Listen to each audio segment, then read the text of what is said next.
Assalamualaikum semuanya. Semoga kalian semua dalam keadaan sehat dan dilancarkan rezekinya. Amin ya robbal alamin. Alkisah, ada seorang pemuda yang mengadu kepada Abu Nawas. Ia merasa bahwa dirinya adalah orang yang selalu sial dalam segala hal. Dan tujuannya mendatangi Abu Nawas adalah untuk meminta nasihat agar dirinya menjadi orang yang beruntung. Abu Nawas pun bertanya kepada si pemuda, "Mengapa kau berpikiran demikian?" "Begini Tuan Abu, setiap kali aku melakukan pekerjaan, aku selalu gagal," jawab si pemuda. "Apa saja yang sudah kau lakukan?" tanya Abu Nawas kembali. "Ketika aku bekerja di ladang, orang-orang selalu menertawakanku. Mereka mencemoohku dan menganggap aku bodoh. Ternyata omongan mereka itu benar Tuan Abu. Apapun yang aku kerjakan, semuanya salah dan menjadi berantakan. Begitu pula ketika aku mencoba berjualan, orang-orang kembali menertawakanku. Mereka mengatakan kalau jualanku tidak akan laku. Dan apa yang mereka katakan ternyata memang benar. Berilah saya nasihat Tuan Abu, agar aku tidak menjadi orang yang sial," pinta si pemuda. Sejenak Abu Nawas terdiam. Kemudian ia menatap tajam ke arah si pemuda. "Baiklah, sebelum aku memberi nasihat, aku akan mengajukan beberapa pertanyaan," ucap Abu Nawas. Anehnya, dari sekian banyak pertanyaan, pemuda itu bisa menjawabnya dengan tepat. Dalam hati Abu Nawas berkata, pemuda ini sebenarnya pintar dan cepat menguasai keadaan. Dari situlah Abu Nawas akhirnya bisa mengambil kesimpulan bahwa kesialan yang dialami si pemuda bukan karena kebodohannya. "Wahai anak muda, aku akan menceritakan sebuah kisah. Dengarlah baik-baik," tutur Abu Nawas. Pemuda itu pun menganggukkan kepala dan merubah posisi duduknya. Ada 3 ekor katak yang mengikuti lomba panjat pohon. Kodok yang pertama tubuhnya kurus dan kecil. Kodok yang kedua tubuhnya tinggi dan kekar. Kodok yang ketiga tubuhnya gendut dan sering jadi bahan tertawaan. Maka dimulailah lomba tersebut.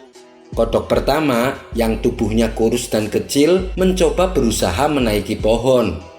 Usahanya ini ditertawakan para penonton. "Badan kurus begitu mana mungkin bisa? Kena angin saja pasti akan jatuh," teriak para penonton. Karena saking groginya, ia akhirnya benar-benar jatuh tertiup angin. Giliran kodok yang kedua, dengan tubuhnya yang kekar, ia merasa mampu bisa melakukannya. Akan tetapi ketika ia mulai memanjat pohon, para penonton kembali menertawakannya. "Badan kekar begitu mana mungkin bisa? Untuk peluk pohonnya saja pasti akan kesulitan." Awalnya kodok kedua ini percaya diri bisa melakukannya. Tapi karena ditertawakan dan jadi bahan ejekan, ia pun menjadi kalut dan ketakutan. Akibatnya, ia gagal dalam menaiki pohon. Kemudian giliran kodok yang ketiga. Para penonton kembali tertawa dan mengecek badannya yang gendut. Begitu ia mulai menaiki pohon, ia dengan santainya melakukan tanpa beban. Padahal para penonton menertawakannya, apalagi dengan posturnya yang gendut. Ia terlihat lucu dan menggelikan. "Halah, gendut-gendut. Mana mungkin bisa? Untuk berjalan saja pasti lama, apalagi naik pohon." Tawa penonton pun kembali pecah. Bahkan suara tawanya lebih keras dari sebelumnya. Namun ajaibnya kodok ketiga ini bisa berhasil melakukannya. Ia pun menjadi pemenang lomba tersebut. Tentu saja hal ini membuat mereka terkejut. Mereka pun lalu bertanya, "Tidak kusangka kau bisa menang. Bagaimana caranya?" Kodok ketiga ini menjawab, "Hah? Bagaimana caramu bisa menang?" tanya mereka kembali. Kodok ketiga ini kembali menjawab, "Hah?" Ternyata kodok gendut tersebut kupingnya budek alias tuli. Jadi dia tidak pernah dengar ejekan penonton dikala ia sedang berusaha menaiki pohon. Setelah Abu Nawas selesai bercerita, ia pun berkata kepada si pemuda, "Terkadang ketika kita akan melakukan sesuatu dan ingin usaha kita berhasil, kita tak perlu dengar perkataan orang. Yang membuatmu sial bukanlah dirimu, tapi kau selalu saja mendengar ejekan orang. Hal itulah yang membuatmu selalu mengalami kesialan." Akhirnya, sejak saat itu, si pemuda tak lagi menghiraukan ejekan dan cemoohan orang-orang ketika ia mulai melakukan suatu usaha. Dan berkat saran dari Abu Nawas, kini si pemuda menjadi orang yang sukses. Kisah selanjutnya. Dikisahkan, ada seorang pencuri yang gemar melakukan aksinya di kota Baghdad. Padahal si pencuri ini seringkali tertangkap tangan oleh warga. Namun ia tak pernah jera dengan perbuatannya. Pernah suatu kali ia mencuri di rumah salah seorang saudagar kaya. Saat tengah menjarah barang-barang berharga, ia kepergok oleh si pemilik rumah. Saudagar kaya tersebut segera berteriak minta tolong. "Ada pencuri! Ada pencuri!" teriaknya. Mendengar ada teriakan, para warga langsung berlarian menuju rumah saudagar kaya. Mereka lalu mengepung si pencuri agar tidak bisa melarikan diri. Tapi anehnya, si pencuri tampak terlihat tenang. Ia sama sekali tidak ada niatan kabur. Justru ia malah menghampiri warga yang mengepungnya. Tentu saja warga langsung membekuknya. Bahkan ada beberapa orang yang hendak memukuli, dan ada juga yang hendak melemparinya dengan batu. Di saat itulah datang menteri istana untuk mengamankan si pencuri. "Kalian tidak boleh main hakim sendiri. Jangan sampai ada yang memukul si pencuri, apalagi melempari dia dengan batu," teriak Tuan Menteri kepada para warga. "Tapi dia sudah seringkali mencuri, Tuan Menteri. Kami sangat geram dengan ulahnya. Biarkan kami memukulinya supaya jera," sahut salah seorang warga. "Kita lempari batu saja kepalanya, biar tidak meresahkan warga," timbal yang lain. Melihat emosi warga yang mulai tak terbendung, Tuan Menteri lalu berkata, "Kalau ada yang berani menyakiti si pencuri ini, saya tidak segan-segan menghukum kalian. Kalian boleh memukul atau melempar batu ke pencuri ini, tapi ada syaratnya," ucap Tuan Menteri. "Apa itu syaratnya? Kami sudah tidak sabar ingin menghukumnya," tanya para warga penasaran. "Syaratnya adalah siapa yang tidak pernah memiliki kesalahan boleh memukul atau melempari batu ke pencuri ini," balas Tuan Menteri menjelaskan. Dengan persyaratan tersebut, para warga hanya terdiam. Sebab mana mungkin ada manusia yang tidak punya salah. Bahkan anak kecil yang tidak berdosa pun pasti pernah melakukan kesalahan. Akhirnya para warga kemudian membubarkan diri. Sementara si pencuri dibawa oleh Tuan Menteri dengan dalih akan diproses di pengadilan. Tapi kenyataannya, di tengah jalan si pencuri malah dibebaskan dan disuruh pulang. Usut punya usut, ternyata si pencuri adalah sahabat karibnya Tuan Menteri. Beberapa hari kemudian, si pencuri kembali melakukan aksinya. Dan setiap kali tertangkap warga, Tuan Menteri selalu datang untuk menolong. Begitulah seterusnya, hingga pada suatu ketika, si pencuri menyatroni rumah Abu Nawas. Kebetulan saat itu, Abu Nawas baru saja mendapat hadiah emas dari Baginda Raja. Ketika si pencuri masuk ke dalam rumah dan hendak mengambil emas tersebut, Abu Nawas keburu memergokinya. "Hei pencuri, kurang ajar," hardik Abu Nawas. Bukannya kabur, si pencuri malah dengan tenangnya berjalan keluar meninggalkan Abu Nawas. Hal ini membuat Abu Nawas bertambah emosi. Ia lantas langsung memukul dan membekuknya. Si pencuri pun berteriak kesakitan. Mendengar ada kegaduhan di rumah Abu Nawas, para warga pun segera berdatangan. "Ada apa Abu Nawas?" tanya salah satu warga. "Orang ini hendak mencuri di rumahku," jawab Abu Nawas. "Lagi-lagi dia, seakan tidak ada kapoknya," kata salah satu warga. "Tidak lama lagi pasti akan dibebaskan Tuan Menteri," timpal yang lain. "Kita hukum saja rame-rame sebelum Tuan Menteri datang," sahut warga lainnya. Tapi sayangnya niatan tersebut tidak terlaksana, sebab Tuan Menteri dan para pengawalnya segera mendatangi rumah Abu Nawas. Tuan Menteri lalu mengamankan si pencuri dengan melepaskannya dari tangan warga. Si pencuri kini berdiri di samping Tuan Menteri. "Sudah saya peringatkan berkali-kali, kalian tidak boleh main hakim sendiri. Kalau ada yang berani menyakitinya, saya tidak segan-segan menghukum kalian," ancam Tuan Menteri kepada para warga. Tapi bagi siapa saja yang tidak pernah memiliki kesalahan selama hidupnya, boleh memukul atau melempar batu ke pencuri ini.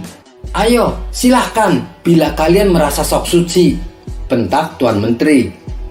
Mendengar itu, para warga pun terdiam seketika.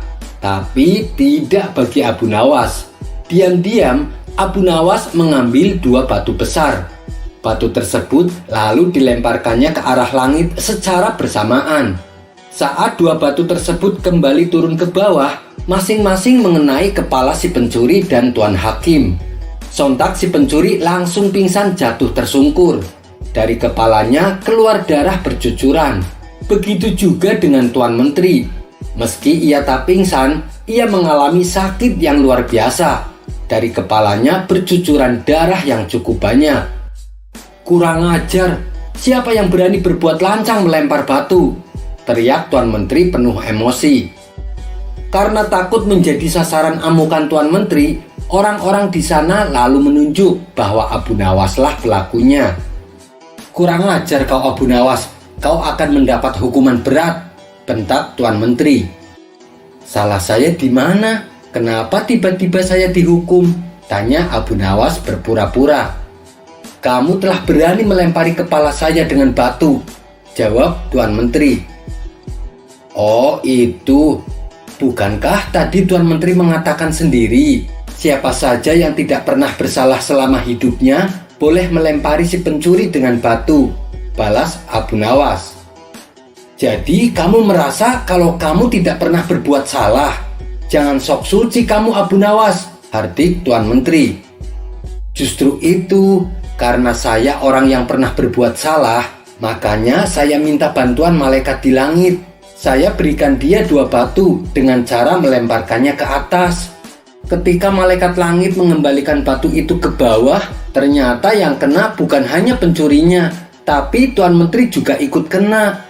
Mungkin malaikat langit lebih tahu bila selama ini Tuan Menteri bersekongkol dengan si pencuri," kata Abu Nawas menjelaskan. Mendengar itu, Tuan Menteri tak bisa berkata apa-apa, tapi ia masih memendam amarah kepada Abu Nawas. Dan Tuan Menteri ingin menghukumnya saat itu juga, karena perkataan yang diucapkan Abu Nawas hanya dibuat-buat. Belum sempat Tuan Menteri perintahkan pengawal untuk menangkap Abu Nawas, tiba-tiba Abu Nawas berkata kembali, "Kalau besok-besok dia sampai kedapatan mencuri lagi, dan Tuan Menteri menolong dengan alasan akan mengamankannya, maka batu ini bukan hanya akan saya berikan kepada malaikat langit, tapi akan saya berikan juga kepada Baginda Raja," ancam Abu Nawas. Mendengar perkataan tersebut, nyali Tuan Menteri mendadak ciut. Tuan Menteri yang tadinya bersikap garang mendadak berubah menjadi santun, sebab Tuan Menteri tahu betul betapa dekatnya Abu Nawas dengan Baginda Raja. "Maafkan saya Tuan Abu, saya pastikan kali ini si pencuri akan mendapatkan hukuman," kata Tuan Menteri. Sejak saat itulah akhirnya si pencuri menjadi jera dan tidak mengulangi perbuatannya, karena Tuan Menteri sudah tidak berani melindunginya. Kisah selanjutnya. Beberapa bulan belakangan ini, negara yang dipimpin oleh Baginda Raja Harun al-Rasyid mengalami krisis ekonomi. Fenomena ini tentu sangat mengerikan, sebab beberapa sektor industri dan juga infrastruktur harus terkena imbasnya. Sebagai contoh, banyak bangunan dan juga fasilitas umum negara yang rusak, namun tidak kunjung diperbaiki karena tidak adanya biaya. Sebagai seorang pemimpin, Baginda Raja tentu geram melihat kondisi negerinya ini. Bagaimana tidak? Padahal beberapa tahun terakhir ini, kerajaan Baginda Raja telah berhasil memperluas wilayahnya karena telah berhasil menaklukkan negeri seberang. Di saat negara sedang sukses melebarkan kekuasaannya, justru diterjang krisis ekonomi. Dengan demikian, untuk menindaklanjuti hal tersebut, Baginda Raja mengadakan pertemuan besar-besaran dengan seluruh menteri dan pembantu kerajaan. Adapun salah satu dari pembantu pemerintahan tersebut adalah Abu Nawas. Diketahui bahwa Abu Nawas baru 2 bulan ini ditunjuk sebagai pembantu negara untuk mengurusi pajak. Dengan membawa kertas laporan sesuai dengan divisinya masing-masing, seluruh menteri dan para pembantu kerajaan itu berkumpul di istana kerajaan. Akan tetapi, kertas-kertas laporan yang mereka bawa dari rumah itu ternyata sangat banyak, sehingga sampai berserakan di lantai kerajaan. Tak lama kemudian, Baginda Raja memasuki ruangan untuk memulai rapat. Baginda terlihat sangat marah kepada para menteri yang ikut dalam rapat tersebut. Ia pun berkata, "Bagaimana mungkin banyak infrastruktur di kerajaan ini yang rusak tanpa adanya renovasi? Lalu, kenapa hasil pertanian bisa sangat menurun? Padahal tanah di negara ini sangat subur untuk bercocok tanam. Sebenarnya apa yang kalian lakukan selama ini untuk membantu kerajaan?" Bentak Baginda Raja sangat geram. Semua yang hadir hanya bisa terdiam menundukkan kepalanya masing-masing. Mereka tidak bisa menjawab apa-apa selain hanya menyerahkan tumpukan kertas laporan mereka masing-masing. Ternyata hal ini malah membuat Baginda semakin marah. Akhirnya ia pun merobek-robek dan melempar kertas-kertas laporan para menterinya itu. Karena saking marahnya, sampai ada di antara beberapa pembantu kerajaan ada yang disuruh sampai memakan kertas laporannya oleh Baginda Raja. Begitu juga dengan Abu Nawas. Karena dirinya termasuk dalam pembantu kerajaan, akhirnya ia hanya bisa diam tak berkutik. Kali ini dirinya mengakui akan kurangnya kinerja kerja dalam mengurusi pajak negara. Abu Nawas lalu diperintahkan untuk mempertanggungjawabkan hasil kerjanya itu. Ia pun segera berjalan menghadap Baginda Raja dengan membawa sepotong roti. Karena tingkah Abu Nawas itu, semua yang hadir merasa kaget dan heran. Bagaimana bisa di saat kondisi yang sangat mencekam ini, Abu Nawas malah membawa sepotong roti ke hadapan Baginda Raja. Melihat hal itu, Baginda langsung berkata, "Wahai Abu Nawas, apakah dirimu akan menyuapku dengan sepotong roti itu?" Bentak Baginda Raja. "Bukan begitu, Paduka yang mulia. Laporan pekerjaan hamba semuanya tercatat pada roti ini," jawab Abu Nawas dengan santai. "Apa maksudmu? Di saat seperti ini, apakah engkau menganggapnya sebagai bahan lelucon?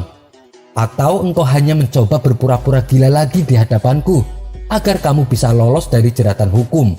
Bentak Baginda semakin geram. Abu Nawas menjawab, "Maaf Paduka yang mulia, usiaku ini sudah cukup lanjut.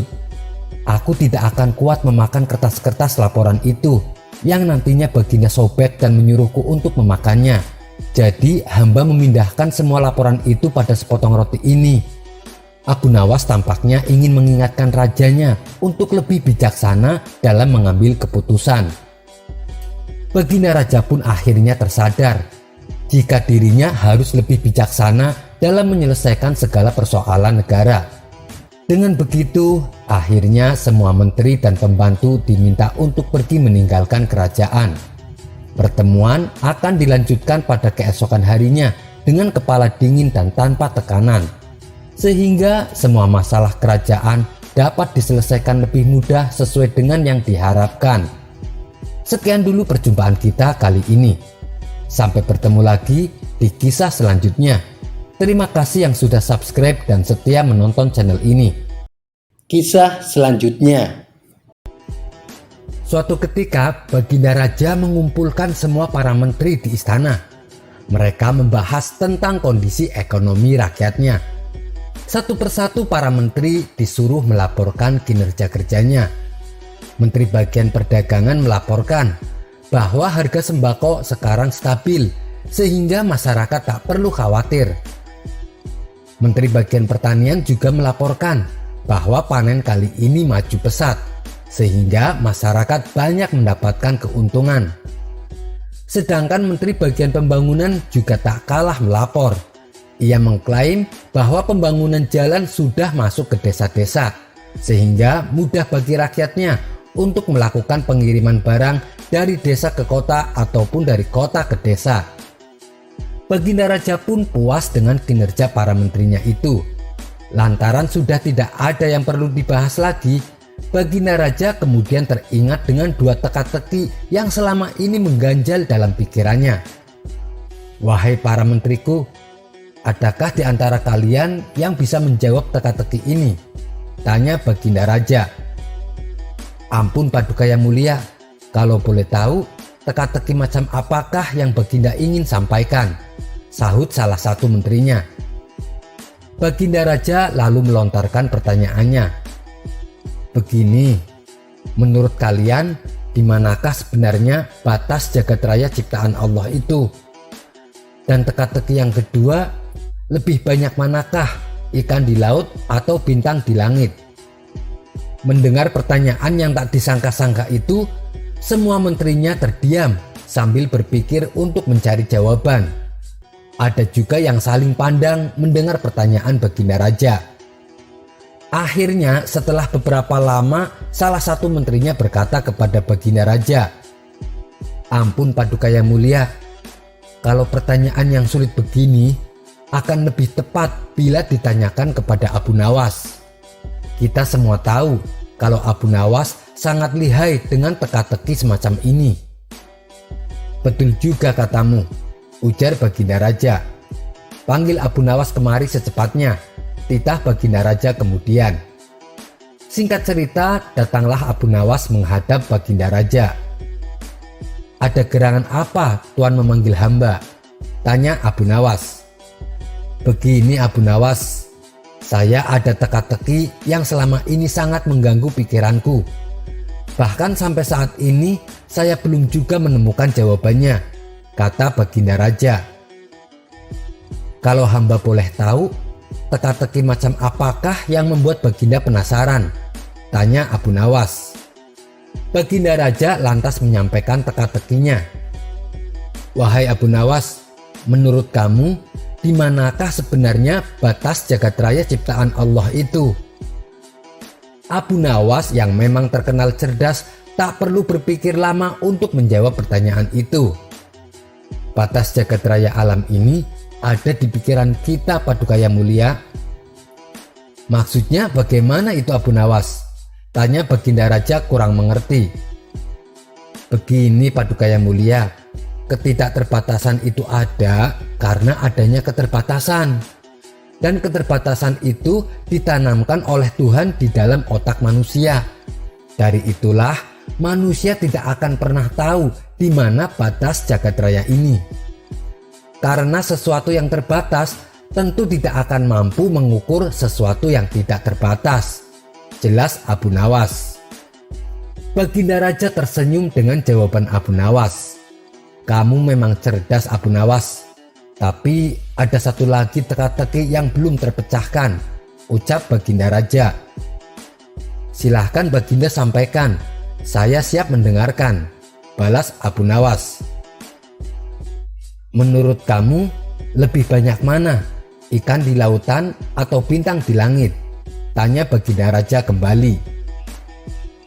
Dengan santainya Abu Nawas menjawab, tentulah lebih banyak ikan Paduka Yang Mulia.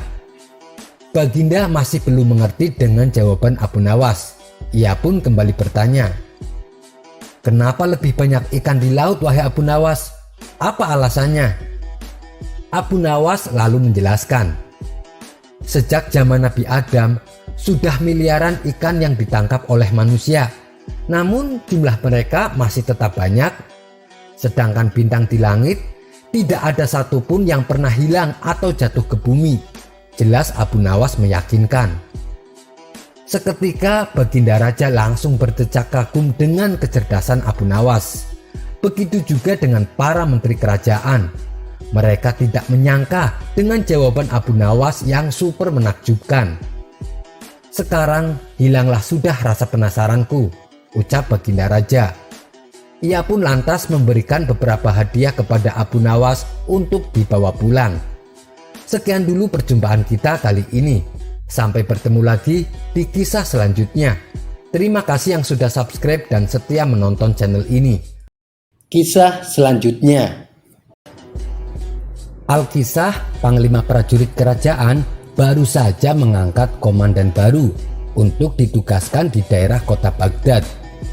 Dengan sombongnya, komandan baru itu bersama para prajurit berkeliling ke pasar dan pemukiman penduduk untuk memastikan keamanan di daerah yang jadi tanggung jawabnya.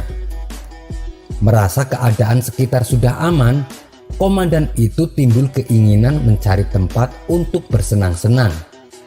Ia lalu berjalan ke sana kemari, tapi tak menemukan tempat yang diinginkan. Hingga akhirnya di tengah perjalanan ia pun bertemu dengan Abu Nawas. Komandan baru itu tak mengenal siapa Abu Nawas. Ia pun menghampiri dan bertanya, "Hei Pak Tua, apakah di sekitar sini ada tempat untuk bersenang-senang?" tanya komandan prajurit tersebut. "Kalau tidak salah, di sebelah sana Tuan," jawab Abu Nawas menunjuk ke arah depan. "Hei Pak Tua, di manakah tempat itu?" tanya prajurit lain dengan sifat arogannya. "Pergilah ke arah sana Tuan, lurus tanpa belok-belok, maka kalian akan menjumpai tempat untuk bersenang-senang," jawab Abu Nawas. Tanpa membuang-buang waktu, komandan dan para prajurit itu akhirnya pergi menuju tempat yang sudah ditunjukkan oleh Abu Nawas. Akan tetapi setibanya di tempat itu, mereka kaget karena tidak ada tempat yang diinginkan, melainkan tempat kuburan yang sangat luas. Hal tersebut tentu saja membuat komandan dan para prajurit itu kesal. Mereka menganggap jika Abu Nawas telah menipu mereka. Lantas mereka kembali lagi ke tempat Abu Nawas. "Hei Pak Tua, berani sekali kamu membohongi kami," bentak sang komandan. Mereka tidak menyadari jika yang diajak bicara adalah Abu Nawas yang merupakan penasehat kerajaan. "Berani sekali kamu membohongi kami. Memangnya siapa kamu Pak Tua?" tanya salah seorang prajurit yang sudah sangat geram. "Aku adalah abdi Tuan," jawab Abu Nawas yang terkesan hanya asal bicara. Komandan dan para prajurit itu semakin dibuatnya geram dan marah. "Prajurit, tangkap dia," perintah komandan kepada anak buahnya. "Atas perbuatanmu, engkau akan aku bawa ke panglima kami," bentak komandan kepada Abu Nawas. Hingga kemudian Abu Nawas pun dihadapkan kepada panglima kerajaan. "Wahai panglima, kami telah menangkap seorang pembohong. Dia berani membohongi pasukan kerajaan," lapor komandan itu kepada panglima. Namun sesuatu yang tidak diduga-duga terjadi. Panglima itu justru bersikap biasa saja, seperti tidak merasa kaget sama sekali. Panglima itu justru memerintahkan kepada prajuritnya untuk melepaskan tali yang mengikat tangan Abu Nawas. Dengan perintah itu, komandan dan anak buahnya pun merasa heran. Kemudian panglima itu mendekati Abu Nawas. "Wahai Tuan Abu Nawas, maafkan perbuatan anak buahku ini ya," tutur panglima itu dengan sangat sopannya. Ternyata panglima dan Abu Nawas sudah mengenal satu sama lain. Mereka sudah sering bertemu ketika sang Baginda Raja Harun al-Rasyid mengundangnya ke istana kerajaan. Melihat hal itu, betapa terkejutnya sang komandan dan para prajuritnya. Perasaan sombong dan congkak yang sejak awal menyelimuti seakan berubah menjadi rasa takut yang mereka rasakan. "Wahai Tuan Abu Nawas, sebenarnya kebohongan apa yang mereka tunjukkan kepadamu?" tanya panglima dengan nada halus. Abu Nawas menjawab, "Begini panglima, Mereka telah memintaku untuk menunjukkan tempat bersenang-senang. Tentu saja aku tunjukkan kuburan, karena kuburan adalah tempat yang lebih baik bagi orang-orang yang taat kepada Allah. Di situ dia akan mendapatkan hidangan yang nikmat dari Allah Subhanahu wa Ta'ala, terbebas dari rasa fitnah dan kejahatan manusia dan makhluk lainnya. Jawab Abu Nawas serius. Panglima hanya tersenyum mendengar penjelasan Abu Nawas.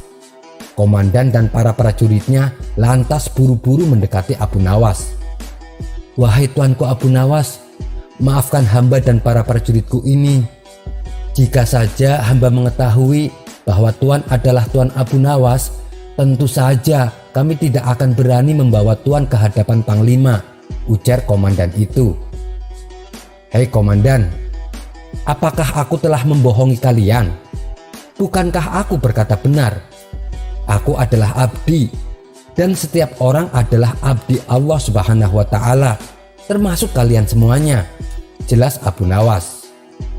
Anda benar tuanku Abu Nawas, jawab komandan itu begitu malunya. Kemudian Abu Nawas pun diantar pulang oleh komandan dan para prajuritnya. Sekian dulu perjumpaan kita kali ini. Sampai bertemu lagi di kisah selanjutnya. Terima kasih yang sudah subscribe dan setia menonton channel ini. Wassalamualaikum warahmatullahi wabarakatuh.